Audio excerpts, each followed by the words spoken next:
সুপ্রিয় শিক্ষার্থীবৃন্দ, আমার প্রীতি ও শুভেচ্ছা নিয়ে। করোনা পরিস্থিতির কারণে আজ দেশের বিদ্যালয়গুলো বন্ধ আছে। এই বন্ধ থাকাকালীন সময়ে আমাদের শিক্ষা প্রতিষ্ঠানের যে সকল শিক্ষার্থী আছেন তাদের পড়ালেখা নির্বিঘ্ন এবং চলমান রাখার জন্য আমরা টেলিভিশনে ক্লাসগুলো নিচ্ছি। আজ আমরা নবম দশম শ্রেণীর সাধারণ বিজ্ঞান বিষয়ের 10ম অধ্যায় এসো বলকে জানি থেকে একটি পাঠ উপস্থাপন করব। সুপ্রিয় শিক্ষার্থীবৃন্দ, আমরা দুটি ছবি দেখতে পাচ্ছি। বাম দিকের ছবিতে একটি বস্তুকে ঠেলে দেওয়া হচ্ছে এবং ডান দিকের বস্তুকে টেনে নেওয়া হচ্ছে। এ থেকে আমরা কি বলতে পারি? এ থেকে আমরা বলতে পারি যে এখানে অবশ্যই একটি জিনিস কাজ করছে। জিনিসটির নাম হচ্ছে বল। তো আজকে আমরা যে বিষয়টি পাঠ দিব সেই বিষয়টি হচ্ছে বল। এই পাঠ শেষে আমরা যে বিষয়গুলো শিখতে পারবো সেগুলো হচ্ছে বল কি, বলের সংজ্ঞা, গুণগত সংজ্ঞা দিতে পারবো। নিউটনের বল সম্পর্কিত যে সূত্রগুলো আছে সেই সূত্রগুলো আমরা বলতে পারবো। জড়তা বলতে কি বোঝায়, জড়তা বাস্তব প্রয়োগ সেগুলো দিতে পারবো। এবং সর্বশেষ যে জিনিসটি জানতে পারবো সেটা হচ্ছে ক্রিয়া প্রতিক্রিয়া বল, এবং এই ক্রিয়া প্রতিক্রিয়া বলের মাধ্যমে আমরা বাস্তব জীবনে যে সকল ঘটনাগুলো ঘটে সেই জিনিসগুলো জানতে পারবো। সম্পর্কিত 3টি সূত্র নিউটন দিয়েছেন বা বিবৃতি করেছেন। এই 3টি সূত্রের প্রথম সূত্রটি হচ্ছে বাহ্যিক কোনো বল প্রয়োগ না করলে স্থির বস্তু চিরকাল স্থির থাকবে এবং গতিশীল বস্তু সমবেগে গতিশীল থাকবে। এই সূত্র থেকে আমরা কি কি বিষয় জানতে পারবো? এই সূত্র থেকে আমরা একটি জিনিস জানতে পারবো, সেটা হচ্ছে ভরের যে পরিমাণ বা যাকে বলে জড়তা, সেই জিনিসগুলো আমরা জানতে পারবো। বন্ধুরা, জড়তা কি? জড়তা হচ্ছে কোনো বস্তু স্থির অবস্থায় থাকলে, সেই বস্তু যদি স্থির থাকতে চায় তাহলে তার যে প্রবণতা, এবং কোনো বস্তু যদি গতিশীল থাকে তাহলে গতিশীল থাকার যে প্রবণতা, এই প্রবণতাকে জড়তা বলে। জড়তা সাধারণত 2 ধরনের হয়, 1 স্থিতি জড়তা এবং 2 গতি জড়তা।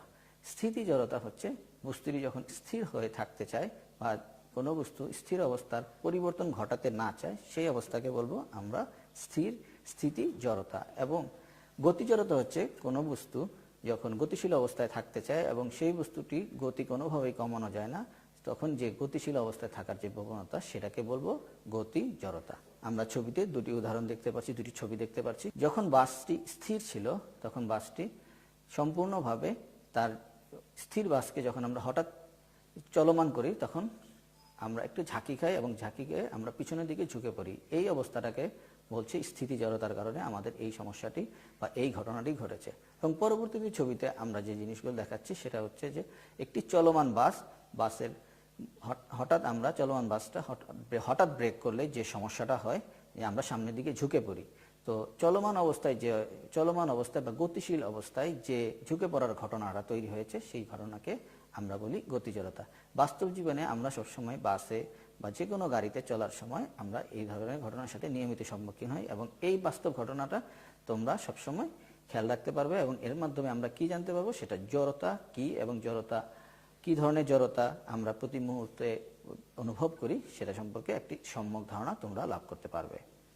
বন্ধুরা, আমরা পরবর্তী যে বিষয় সেটা হচ্ছে নিউটনের দ্বিতীয় সূত্র। নিউটনের বেগের পরিবর্তনের হার এর উপর প্রযুক্ত বলের সমানুপাতিক। এটা হচ্ছে নিউটনের দ্বিতীয় সূত্র।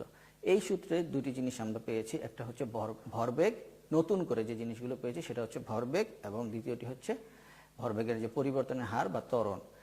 এই যে বেগের পরিবর্তনের হার বা ত্বরণ, এই যে জিনিস দুটি আছে এই জিনিস সম্পর্কে সম্পূর্ণ নতুন তোমাদের জন্য এই 2টি জিনিস আমি নতুন করে তোমাদের জন্য ব্যাখ্যা করে দেখাচ্ছি। প্রথমে আসি ভরবেগ।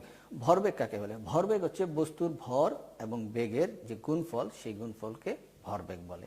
যদি কোনো বস্তুর ভর m এবং বস্তুর বেগ v হয় তাহলে ভরবেগ p বলতে বোঝায় p সমান m গুণ v। এবং এবার হচ্ছে ত্বরণ। ত্বরণ বলতে আমরা সেই জিনিসটাই বুঝি, কোনো বস্তুর নির্দিষ্ট দিকে বেগের যে পরিবর্তনের হার, সেই পরিবর্তনের হারকে ত্বরণ বলে। সহজভাবে আমরা বলতে পারি বেগের পরিবর্তনের হারকে ত্বরণ বলে। তো কোনো বস্তু আদি অবস্থায় যদি স্থির থাকে এবং পরে যদি তার নির্দিষ্ট একটা বেগ প্রাপ্ত হয় তাহলে আমরা বুঝতে পারবো তার বেগের পরিবর্তন হয়েছে, এবং এই পরিবর্তনটা অবশ্যই সময়ের সাথে হয়। এই কারণে সময়ের সাথে যে পরিবর্তনের হার, সেই পরিবর্তনের হারকে আমরা বলবো ত্বরণ।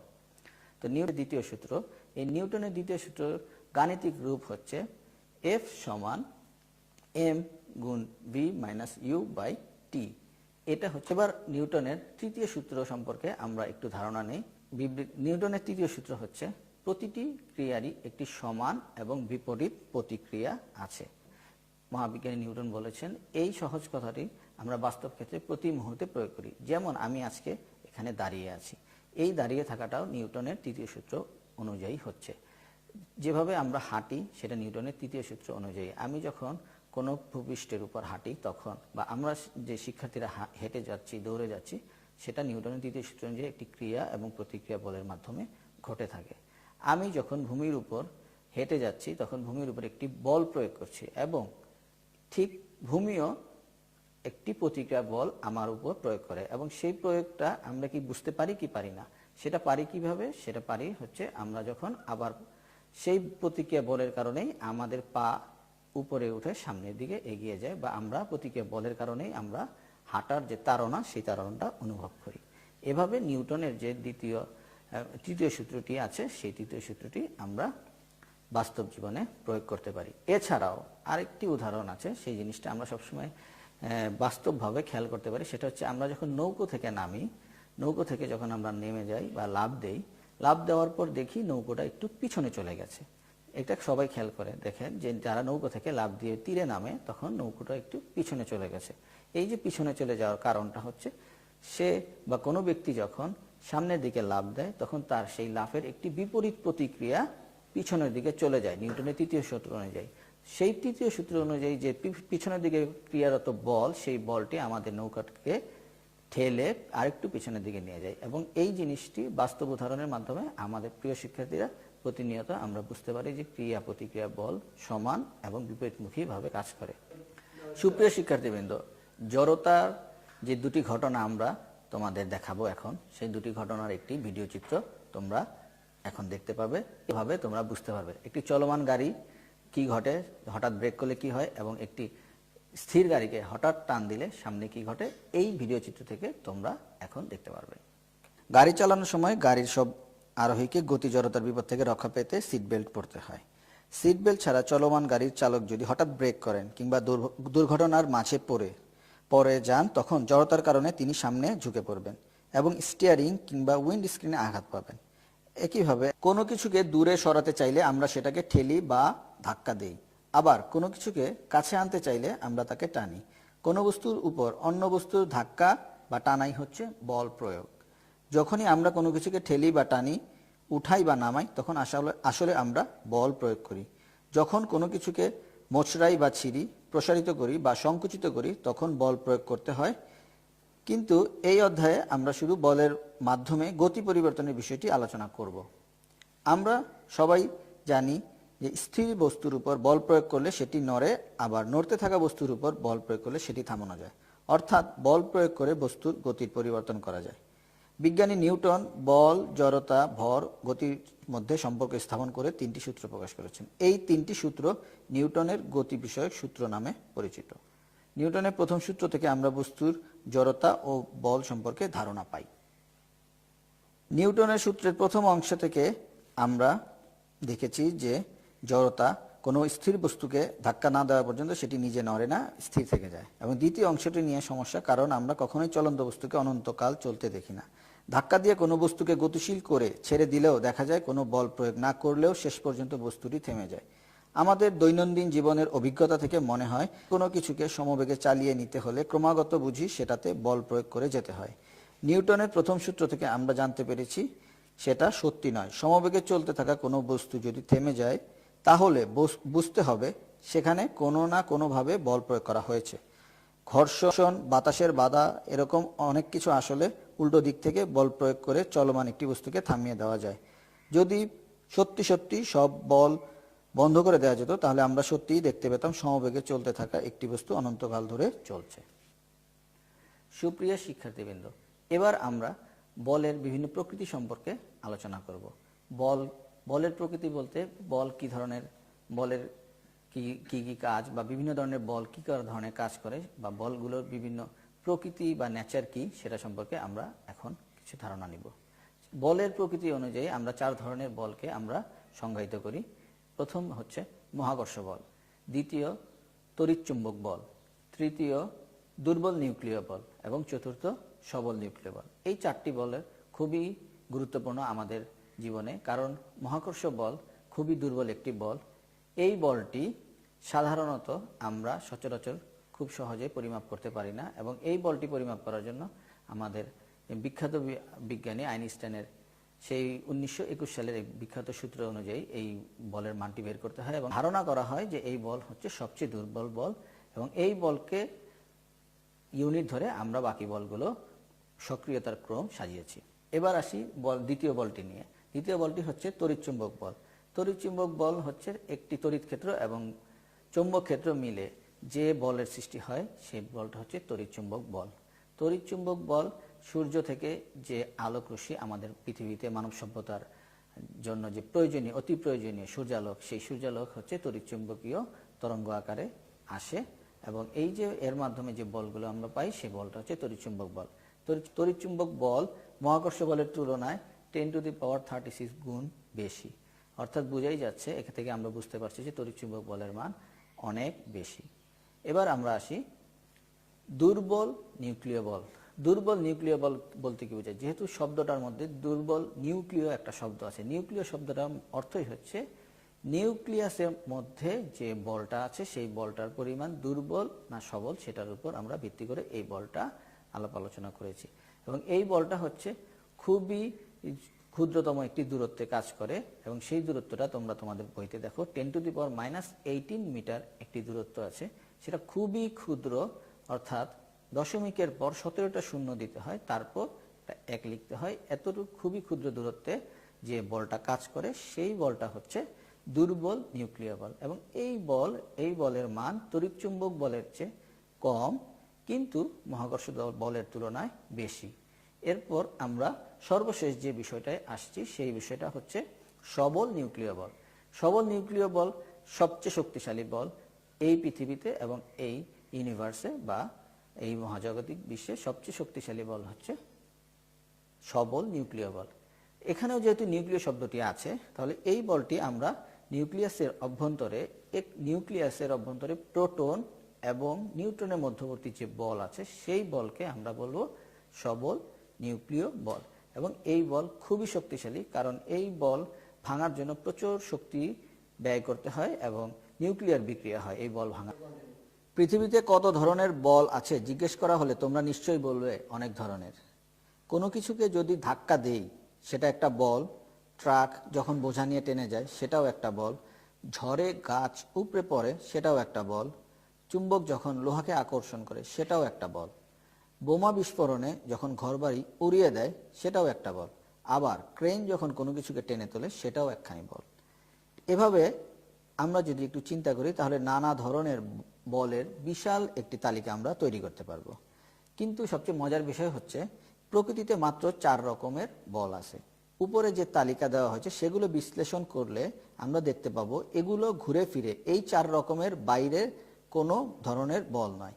আসলে মৌলিক বল মাত্র 4টি। সেগুলো হচ্ছে মহাকর্ষ বল, তড়িৎ চৌম্বক বা বিদ্যুৎ চৌম্বকীয় বল, দুর্বল নিউক্লিয় বল এবং সবল নিউক্লিয় বল। এবার আসি মহাকর্ষ বল। এই সৃষ্টি জগতের সকল বস্তু তাদের ভরের কারণে একে অপরকে যে বল দিয়ে আকর্ষণ করে, সেটাই হচ্ছে মহাকর্ষ বল। এই মহাকর্ষ বলের কারণে গ্যালাক্সির ভেতরের নক্ষত্ররা ঘুরপাক খায়, কিংবা সূর্যকে ঘিরে পৃথিবী ঘোরে, পৃথিবীকে ঘিরে চাঁদ ঘোরে। পৃথিবীর মহাকর্ষ বল যখন আমাদের উপর কাজ করে, সেটাকে বলি মাধ্যাকর্ষণ। এই মাধ্যাকর্ষণ বল আমাদেরকে নিচের দিকে টেনে রেখেছে, এবং এর কারণেই আমরা নিজেদের ওজনের অনুভূতি পাই। পদার্থবিজ্ঞানের একটি চমকপ্রদ বল হচ্ছে মহাকর্ষ বল।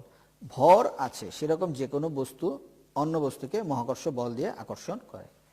এবার আসি আমরা তড়িৎচুম্বক বল বা বিদ্যুৎ চুম্বকীয় বল কি, সেটা সম্পর্কে একটু ধারণা নেই। আমরা যখন চিরুনি দিয়ে চুল আঁচড়াই, তখন সেই আঁচড়ানো চিরুনি যদি কাগজের টুকরোর সামনে ধরি, তাহলে কাগজের টুকরোকে আকর্ষণ করে, বা চুম্বক দিয়ে অন্য চুম্বককে বিকর্ষণ যদি করি, তাহলেও আমরা একই ঘটনা দেখতে পাবো। যদি তড়িৎ বা বিদ্যুৎ এবং চুম্বকের বলকে আলাদা ধরনের বল বলে মনে হয়, তাহলে আমরা একটু ধাঁধায় পড়ে যাব। আসলে দুটি একই বল, শুধু দুইভাবে দেখা যায়। শুধু এই বলটা আকর্ষণ বা বিকর্ষণ দুটোই করতে পারে, অন্যগুলো শুধু আকর্ষণ করতে পারে, বিকর্ষণ করতে পারে না। এবার মাধ্যাকর্ষণ শক্তির তুলনায় যে তড়িৎচুম্বকীয় বল কতটুকু শক্তিশালী, সেটা আমরা একটি মান দিয়ে জানতে পারবো। সেটা হচ্ছে মাধ্যাকর্ষণ শক্তির তুলনায় তড়িৎচুম্বকীয় বল 10⁻36 গুণ শক্তিশালী। যখন তুমি একটি চিরুনি দিয়ে চুল আঁচড়ে একটি কাগজকে আকর্ষণ করে তুলে নাও, তখন কিন্তু সেই কাগজকে পুরো পৃথিবী তার সমস্ত ভর দিয়ে তৈরি মাধ্যাকর্ষণ বল দিয়ে টেনে রাখার চেষ্টা করে। তবুও তোমার চিরুনির অল্প একটি বিদ্যুৎ সেই বিশাল পৃথিবীর পুরো মাধ্যাকর্ষণকে হারিয়ে দেয়। আমরা তৃতীয় যে বলটি আছে সেটা নিয়ে আলোচনা করব, দুর্বল নিউক্লিয় বল। এটাকে দুর্বল বলা হয় কারণ এটা তড়িৎচুম্বক বল থেকে দুর্বল, কিন্তু মোটেও মহাকর্ষের মতো এত দুর্বল না। মহাকর্ষ এবং তড়িৎচুম্বক বল যে কোনো দূরত্ব থেকে কাজ করতে পারে, কিন্তু এই বলটা খুবই অল্প দূরত্বে কাজ করে। বিজ্ঞানীরা ধারণা করেন এই 4 ধরনের বলের মূল এক জায়গায় এবং তারা সবগুলো এক সূত্র দিয়ে ব্যাখ্যা করার চেষ্টা করেছেন। তড়িৎচুম্বক এবং দুর্বল নিউক্লিয়ার বলকে এর মাঝে একটি সূত্র দিয়ে ব্যাখ্যা করা সম্ভব হয়েছে এবং সেটি তাত্ত্বিক পদার্থবিজ্ঞানের একটি আকাশছোঁয়া সাফল্য। কাজেই আমরা বলতে পারি এই 3 ধরনের বল, মহাকর্ষ, ইলেকট্রোউইক এবং নিউক্লিয় বল, একই ধরনের বল। অন্যগুলোকেও এক সূত্রে গাঁথার জন্য বিজ্ঞানীরা বর্তমানে কাজ করছেন। সুপ্রিয় শিক্ষার্থীবৃন্দ, এখন আমরা এই আজকে পাঠ সম্পন্ন হওয়ার আগে যে বিষয়গুলো সম্পর্কে আজকে ধারণা দিলাম সেই বিষয়গুলো সম্পর্কে একটু আরেকবার আলোচনা করে নেই। কোন বিষয়গুলো নিয়ে আমরা এবার আলোচনা করেছি সে বিষয়গুলো হচ্ছে: 1, বল কি, সেই বলের গুণগত সংজ্ঞা দিয়েছি আমরা। এরপর বল থেকে আমরা যে সংজ্ঞাগুলো পেয়েছি, জড়তা কি, জড়তা কিভাবে আমাদের বাস্তব জীবনে আমরা কাজ করি। এরপর নিউটনের যে 3টি সূত্র আছে বল সম্পর্কিত, সেই 3টি সূত্র আমরা বিবৃতি করেছি। এরপর আমরা নিউটনের 2য় সূত্র থেকে যে ভরবেগ এবং ত্বরণ পাওয়া যায় সেই বিষয়গুলো আলোচনা করেছি। এবং সর্বশেষ নিউটনের 3য় সূত্র থেকে যে ক্রিয়া প্রতিক্রিয়া বল এবং এর যে বাস্তবিক প্রয়োগগুলো এবং বিভিন্ন ক্ষেত্রে এই বলগুলো আমরা কিভাবে বাস্তব জীবনে কাজ করি সেগুলো সম্পর্কে একটি ধারণা আমরা পেয়েছি। এবার শিক্ষার্থীবৃন্দ, খাতা কলম নিয়ে বাড়ির কাজের জন্য আমি এখন কয়েকটা বাড়ির কাজ দিচ্ছি। সেই বাড়ির কাজগুলো তোমরা লিখে নাও। এই ছুটির মধ্যে তোমরা এই বাড়ির কাজগুলো সম্পন্ন করে তোমাদের স্কুলের শ্রেণী শিক্ষককে জমা দেবে। বাড়ির কাজটি হচ্ছে: একটি বস্তুর ভর 20 কেজি, এর উপর একটি বল প্রযুক্ত হওয়ায় এর ত্বরণ হলো 2 মিটার পার সেকেন্ড স্কয়ার। তাহলে প্রযুক্ত বলের মান কত সেটা তোমরা লিখে অঙ্কটি করবে। অঙ্কটি করে তোমরা শ্রেণী শিক্ষককে দেখাবে। এরপর দ্বিতীয় কাজ হচ্ছে নিউটনের 3টি সূত্র বিবৃতি করো। তোমরা এই বাড়ির কাজগুলো তোমাদের শ্রেণী শিক্ষককে জমা দিবে এবং জমা দেওয়ার পর শ্রেণী শিক্ষক তোমাদের এই খাতা দেখে মূল্যায়ন করে তোমাদের ধারাবাহিক মূল্যায়নের যে রিপোর্ট সেই রিপোর্ট তৈরি করবে। ধন্যবাদ জানিয়ে আমি আমার উপস্থাপনা শেষ করছি এবং সুপ্রিয় শিক্ষার্থীদেরকে আমি একটি বিনীত অনুরোধ করছি, আজ এই করোনার সংক্রমণিত অবস্থায় আমরা সকল শিক্ষার্থী সবাই যে যার বাসায় অবস্থান করব এবং নিরাপদে থাকবো এবং পরিবার পরিজন নিয়ে সুস্থ থাকবো। ধন্যবাদ সকলকে।